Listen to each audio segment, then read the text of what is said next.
علی رضی اللہ تعالی عنہ اپنے خیمے میں موجود تھے تو ہتھیاروں کی آواز آئی۔ اپنے خیمے سے باہر نکل کر دیکھا تو دیکھا کچھ لوگ ہیں جو ہتھیار باندھے ہوئے ان کے خیمے کے سامنے کھڑے ہیں۔ تو ان سے پوچھا کیوں کھڑے ہو؟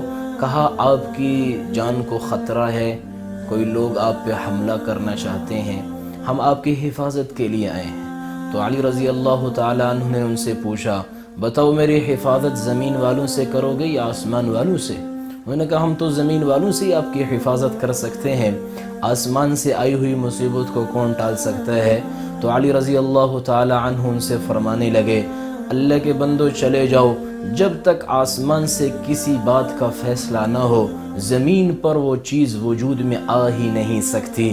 یہ علی رضی اللہ تعالی عنہ کا یہ واقعہ ہمیں بتا رہا ہے کہ آسمان سے فیصلے طے ہوتے ہیں، پھر زمین پر ان کا ظہور ہوتا ہے۔ ہمیں کیا کرنا چاہیے مصیبتوں، بیماریوں اور پریشانیوں میں؟ ایک تو یہ یقین رکھیں کہ جب تک آسمان والا نہیں چاہے گا مصیبت نہیں آتی۔ ایک صحابی ہے کہ یا رسول اللہ یہ اونٹ کو خارش کی بیماری لگ جاتی ہے تو کیا اس اونٹ کو دوسرے اونٹ سے الگ رکھوں تاکہ اس کی وجہ سے کہیں وبا نہ پھیل جائے، دوسرے اونٹوں کو بھی یہ بیماری نہ لگ جائے؟ تو اللہ کے نبی نے فرمایا ایسا نہیں ہوگا، کیونکہ جس اللہ نے پہلے اونٹ کو بیماری لگائی ہے اسی اللہ کے ارادے اور چاہنے سے دوسروں کو بیماری لگے گی۔ اسلام میں چھوت کوئی چیز نہیں ہے، اس لیے اللہ کے نبی نے فرمایا لا عدوہ، اسلام میں بیماری پھیلنے کا تصور یہ جیسے ہم نے سمجھا ہوا ایسا نہیں ہے، لیکن احتیاط اپنی جگہ ہے۔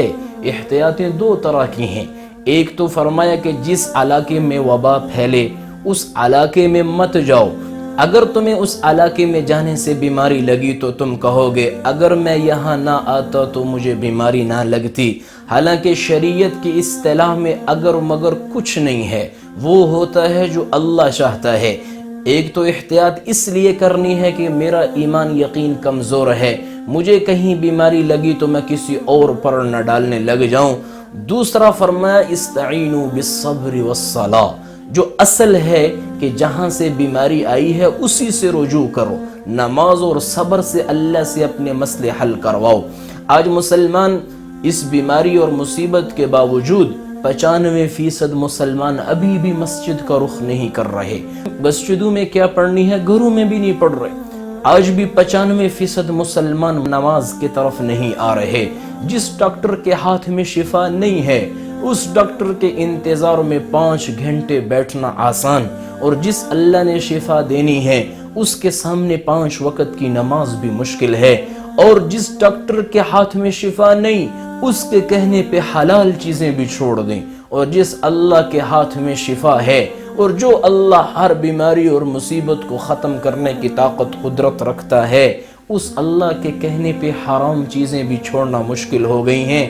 اس لیے فرمایا یہ جو دہشت اور وحشت کا ماحول ہے اس کو مت پھیلاؤ، اس پہ مت یقین کرو، وہ ہوگا جو اللہ چاہے گا۔ اور اللہ کے بارے میں اللہ خود کہہ رہا ہے قُل لَن يُصِيبَنَا إِلَّا مَا كَتَبَ اللَّهُ لَنَا، لوگوں کو کہو پریشان ہونے کی ضرورت نہیں ہے، کیا ہوگا وہی ہوگا جو منظور خدا ہوگا۔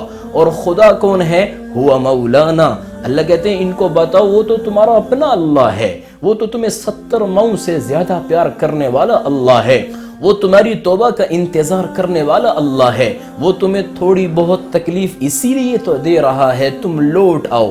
فرمایا وَلَنُذِيقَنَّهُم مِّنْ عَذَابِ الْأَدْنَىٰ دُونَ الْعَذَابِ الْأَكْبَرِ لَعَلَّهُمْ يَرْجِعُونَ، ہم دنیا میں چھوٹی چھوٹی تکلیفیں تمہیں اس لیے دیتے ہیں تاکہ تمہارے گناہ دھل جائیں اور تم اپنے رب کی طرف لوٹ آؤ۔ اور پھر اللہ نے گلہ کیا فَلَوْلَا إِذْ جَاءَهُمْ بَأْسُنَا تَضَرَّعُوا، ارے اللہ کے بندو جب تمہیں تکلیف پہنچی، جب وبائیں پہنچی اور جب دہشت کا ماحول بنا تم پھر میری طرف کیوں نہیں آئے؟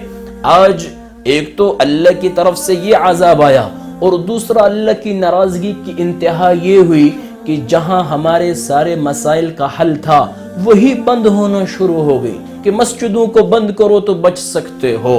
لیکن اللہ کے نبی کو جب بھی مصیبت پریشانی کوئی پہنچی تو فزع الی الصلاۃ، نماز کی طرف بھاگے۔ جب بھی آندھی تیز ہوئی مسجد سے اس وقت تک نہ نکلے جب تک آندھی بند نہ ہوئی۔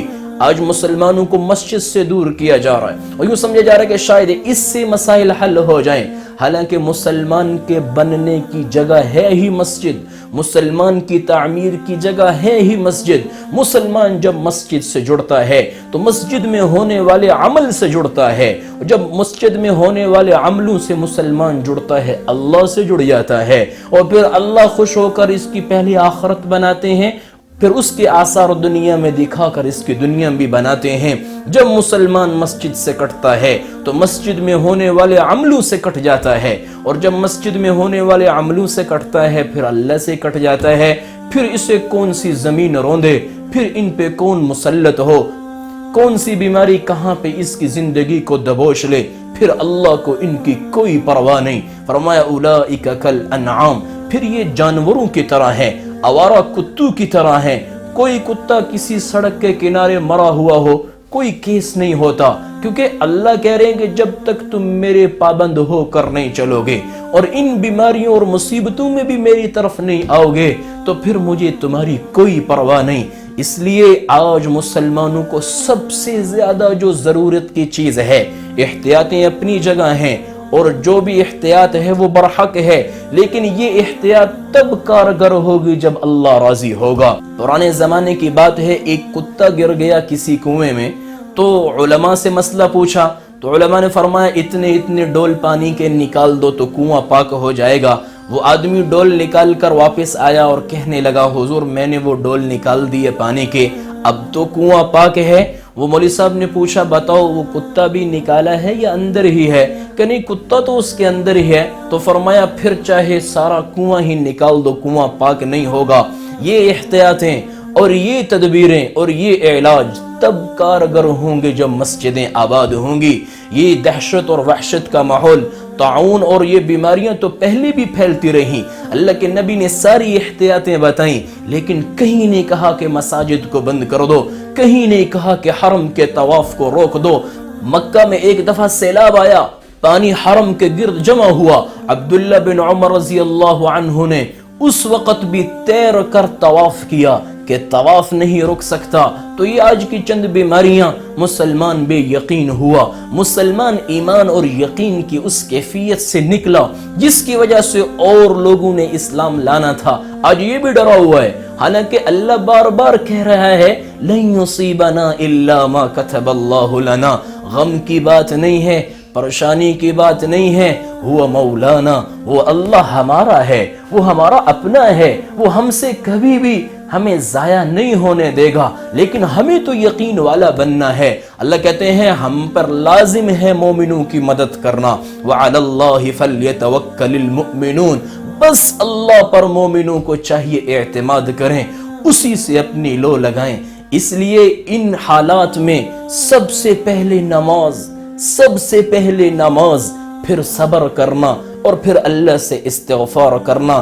اللہ کے لیے کوئی مشکل نہیں ہے، کلمح البصر، جیسے آنکھ جھپکنا کتنا آسان ہے، اتنی ہی آن کی آن میں اللہ ان مصیبتوں بیماریوں کو ختم فرما سکتا ہے۔